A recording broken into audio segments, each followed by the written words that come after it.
अरे यार गाड़ी नहीं ले जा सकते, ऐसा जाम लगा हुआ है, प्लान कैंसिल कर दो। अरे रेल का हाल बहुत बुरा है, हवाई जहाज़ का टिकट 50,000 का हो गया है, वीवीआईपी के चक्कर में जाम लग गया है, श्रद्धालु परेशान हो गए। हम वहाँ गए थे तो कूड़ा पड़ा हुआ मिला। जिस महाकुंभ में गत 16 दिनों में 13 करोड़ लोग स्नान कर चुके हैं और एक भी व्यक्ति भीड़, अराजकता, अव्यवस्था या हिंसा के कारण ना मरा हो, उसे अपमानित करने हेतु कई लोग सोच समझकर तो कई लोग अनभिज्ञता में सोशल मीडिया पर नकारात्मक बातें फैला रहे हैं। यह सत्य है कि ट्रेन में भीड़ है, सड़क पर भी भीड़ है, जहाज का किराया अत्यधिक है, वीआईपी मूवमेंट के कारण जाम लगता है। पर आपको क्या लगा था कि हर दिन लगभग 80 लाख लोग उस पावन भूमि पर जाएंगे तो भीड़ नहीं होगी? तुम्हारे घर के बाथरूम और 144 वर्षों बाद लगे इस महाकुंभ के विस्तार में अंतर समझ में नहीं आ रहा? तुमसे 3 किलोमीटर पैदल यदि नहीं चला जा रहा है तो यूट्यूब पर वीडियो देखो और प्रणाम कर लो वहीं से। तीर्थ अकारण दुर्गम नहीं होते, वह तुम्हारी आस्था, तुम्हारे भौतिक स्वार्थ, तुम्हारी आत्मिक वृत्ति और तुम्हारे संकल्प की परीक्षा होती है।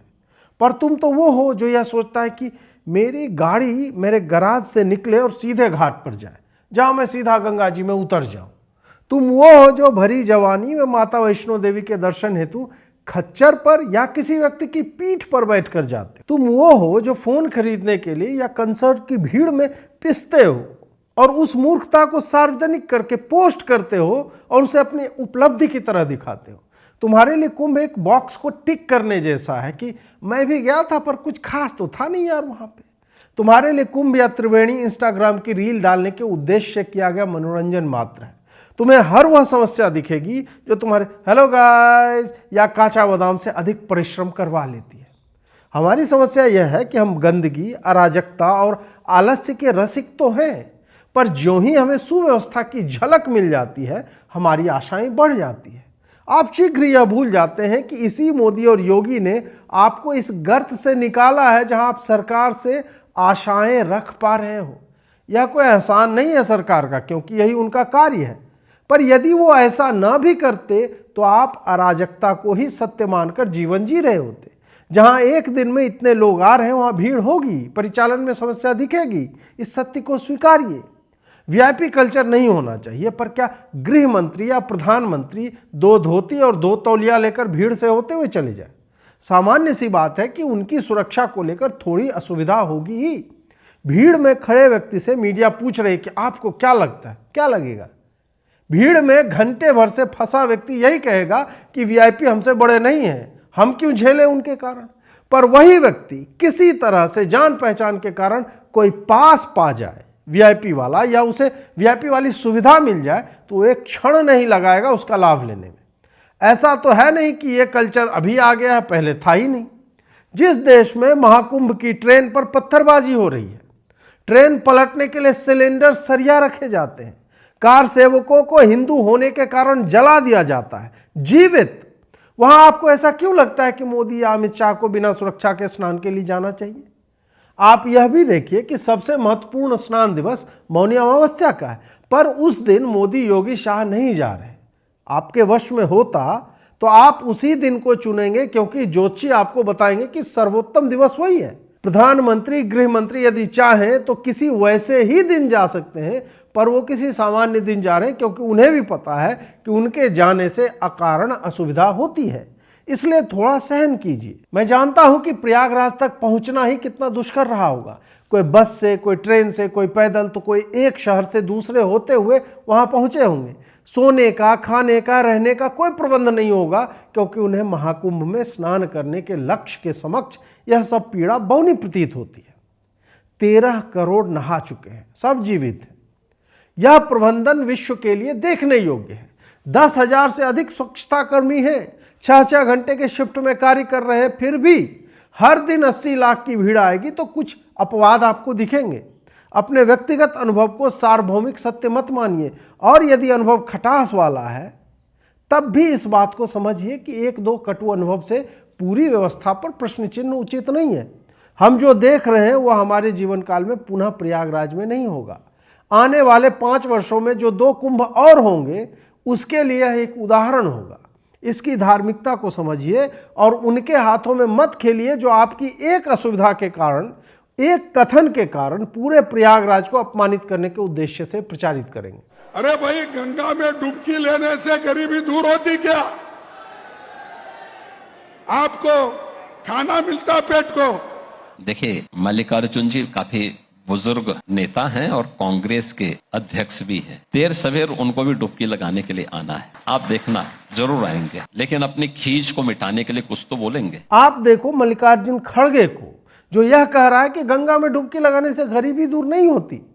ऐसा नहीं है कि उसे गरीबों की बहुत चिंता है, क्योंकि उसकी पार्टी के हर नेता ने 50 वर्ष सत्ता संचालन के बाद भी यही नारा दिया, गरीबी हटाओ। उन्होंने गरीबी हटाओ से बोर होकर अब होगा न्याय का नारा दिया है। उन्होंने कोई योजना नहीं दी जो सफल रहे, बल्कि यह कहा कि उद्योगपतियों से पैसे छीनकर गरीबों में बांट दिया जाए।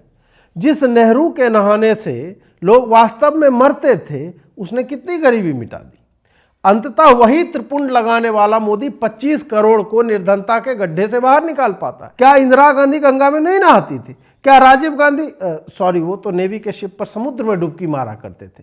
क्या प्रियंका गांधी ने गंगा में डुबकी नहीं लगाई है? मिट गई गरीबी।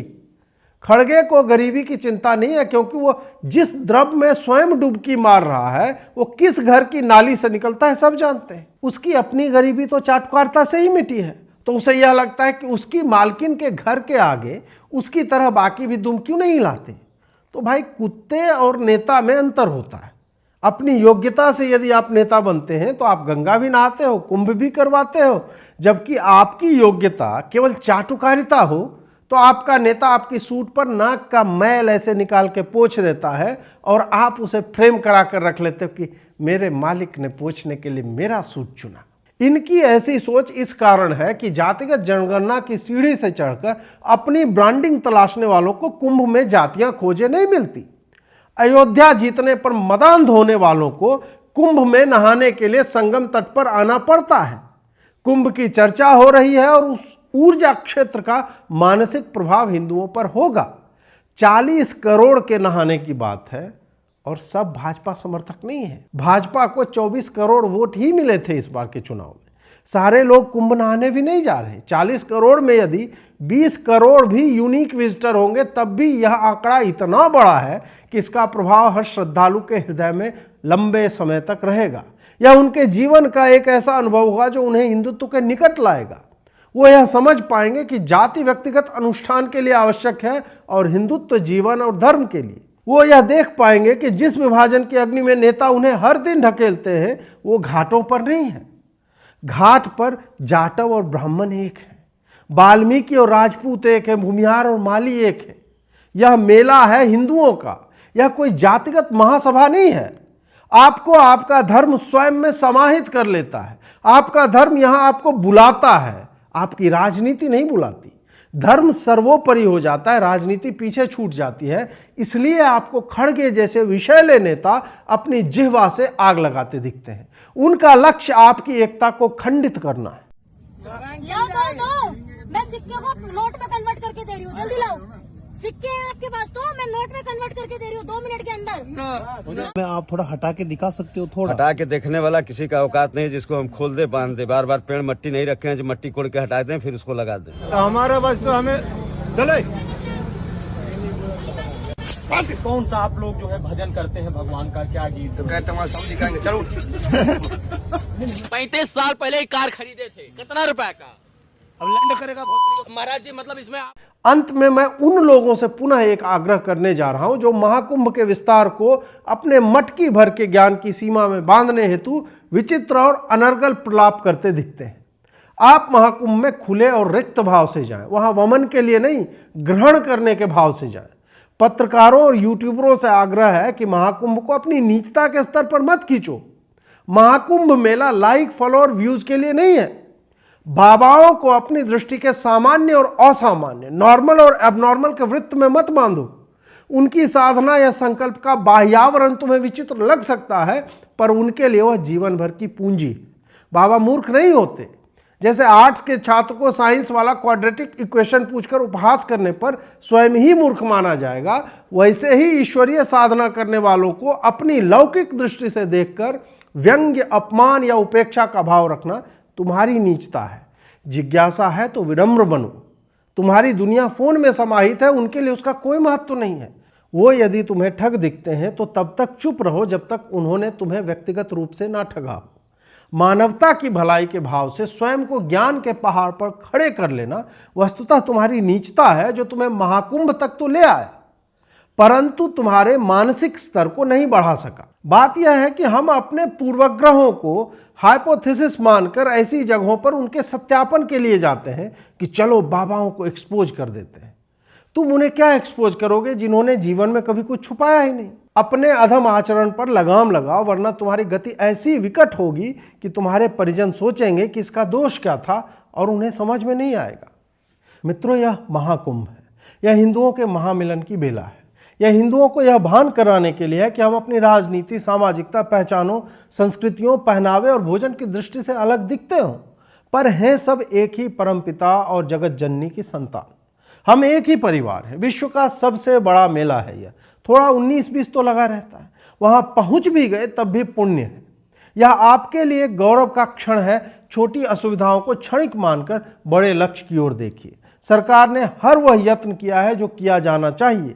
वो प्रतिबद्ध है कि आपको असुविधा ना हो, पर एक दिन में करोड़ करोड़ लोग आएंगे तो कोई भी इंफ्रास्ट्रक्चर या प्रशासन सुगम और सुलभ नहीं रह सकता। यह समझिए और अवश्य जाइए तीर्थराज प्रयाग के संगम पर हो रहे इस महाकुंभ में, जो हमारे जीवन काल में पुनः नहीं आएगा। नमस्कार।